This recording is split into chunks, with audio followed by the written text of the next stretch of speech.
Hi everyone, I'm Rose M. Ambatali. I am excited today to talk about our topic, Chapter 5, Freedom of Expression. This presentation will cover, and by the end, I hope you'll have a clearer understanding of our topic. So let's get started. Freedom of expressions.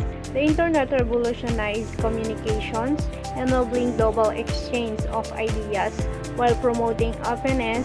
It also raises ethical and legal concerns. So freedom of expression is a fundamental human right that protects everyone's right to seek out of information, form their own opinions, and share ideas freely. It is enshrined in Article 19 of the International Covenant on Civil and Political Rights. These rights include the freedom to speak, be heard, and participate in political, artistic, and social life. It also encompasses the right to seek, receive, and share information through any media. So, First Amendment rights, we have two: obscene speech and defamation. So, obscene speech, offensive or morally repugnant content, often sexual. Obscene speech refers to a category of speech that is not protected by the First Amendment of the U.S. Constitution. It is defined as any utterance or act and that strongly offends the prevalent morality of the time, often involving lewd or extremely offensive content.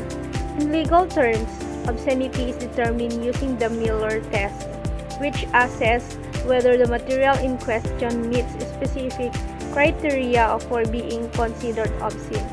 Overall, while some speech about sex and sexuality is protected.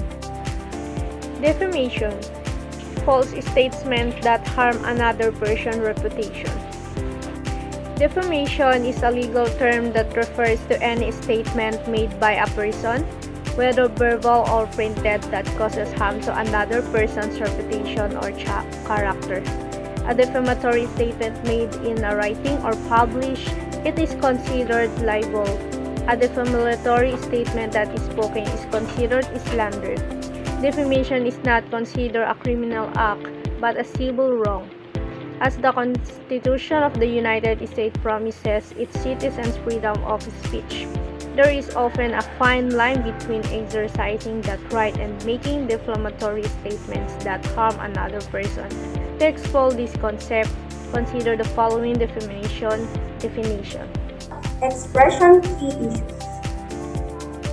Communication Decency Act, CDA 1996, aims to protect children from indecent online material. The Telecommunication Act became law in 1996. Its primary purpose was to allow fair competition among phone, cable, and TV companies. The Act was broken into 7 major sections or titles. Title B of the Telecommunication Act was the Communications Decency Act, CDA, aimed at protecting children from pornography. The CDA imposed 250,000 fines and prison terms of up to 2 years for the transmission of indecent material over the Internet. Federal Internet Protection Act, or CIPA, 2000 requires school libraries to use filters to block harmful content.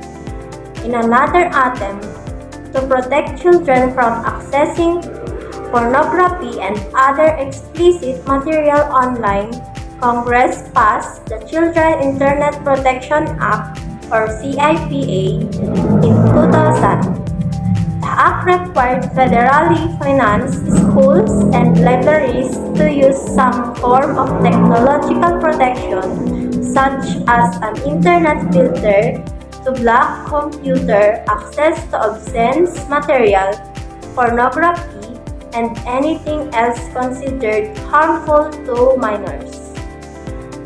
Online Protection Act restrict harmful content for minors on commercial websites. In October 1998, the Child Online Protection was signed into law. COPA states that whoever knowingly and with knowledge of the character of the material in interstate or foreign commerce by means of the World Wide Web makes any communication for commercial purposes that is available to any minor and that includes any material that is harmful to minors. Internet filtering and censorship tools used to control access to objectionable material. An internet filter is software that can be used to block access to certain websites that contain material deemed inappropriate or offensive. The best internet filters use a combination of URL, keyword, and dynamic content filtering. With URL filtering, a particular URL or domain name is identified as belonging to an objectionable site and the user is not allowed access to it. This is SLAPP and anti-SLAPP law protecting free speech. SLAPP's laws are designed to silence public opposition, and anti-SLAPP's law protect individuals from previous lawsuit against free speech. Basically, SLAPP are laws meant to silence critics, and anti-SLAPP's law protecting us from these attacks, ensuring free speech isn't stifled. Number 1. Anonymous expression. User may conceal their identity using reminders. Number 2. Doxing. Exposing someone's private information online. Number 3. Hate speech. Protected unless it turns into threats or intimidation. Number 4. Pornography. Legal for consenting adults but regulated in workplaces. Anonymous expression. The ability to express oneself without revealing one's identity. This can be important for protecting individuals from retaliation.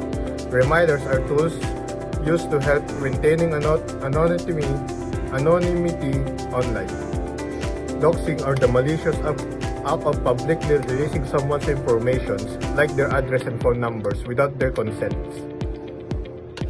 Hate speech. While generally protected under free speech, hate speech is not absolute. It loses its own protection when it insists violence or make direct threats against individuals or groups. And pornography is, while legal for consenting adults, the production and distribution of pornography are subject to regulations. Workplace, in particular, often have policies restricting or banning pornography due to concerns about creating a hostile work environment. Perfect.